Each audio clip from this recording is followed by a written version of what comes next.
Most people think a 401k is tax-free money.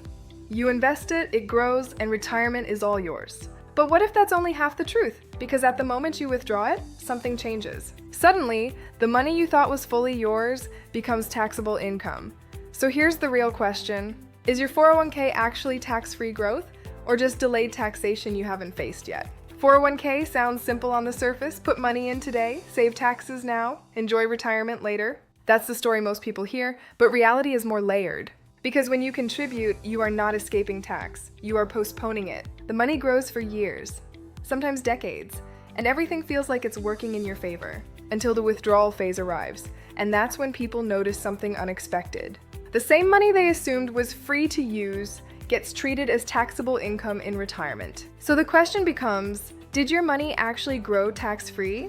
Or was the tax simply waiting for the future? Because the truth is simple. You didn't remove tax, you just moved the timing of it. When you contribute to a traditional 401k, the money goes in before tax. Why does that matter today? Because your taxable income looks lower right now, which feels like a benefit, but it comes with a condition.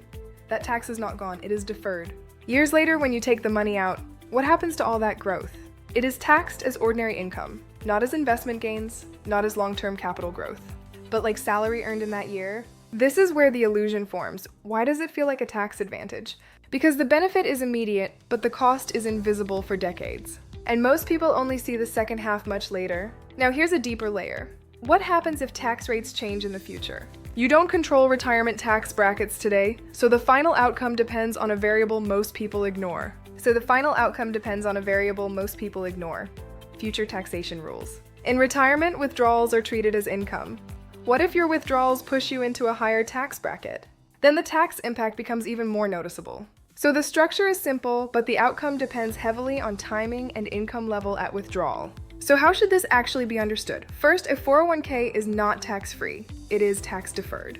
That's the core idea. So instead of asking, how much tax am I avoiding today? The better question is, what tax will I face when I eventually use this money? Because the system works in two phases. Phase 1, contribution relief. Phase 2, withdrawal taxation. And the real uncertainty sits between those two moments. So the fix is not to fear the system, but to understand the timing behind it. So here's the final question. If your 401k money is taxed the moment you withdraw it, was it ever truly tax-free in the first place? Or was it always just income, waiting for a later version of you? Comment what you think below. And if you want more deep breakdowns like this, subscribe to Wealth Insure Lab for more updates.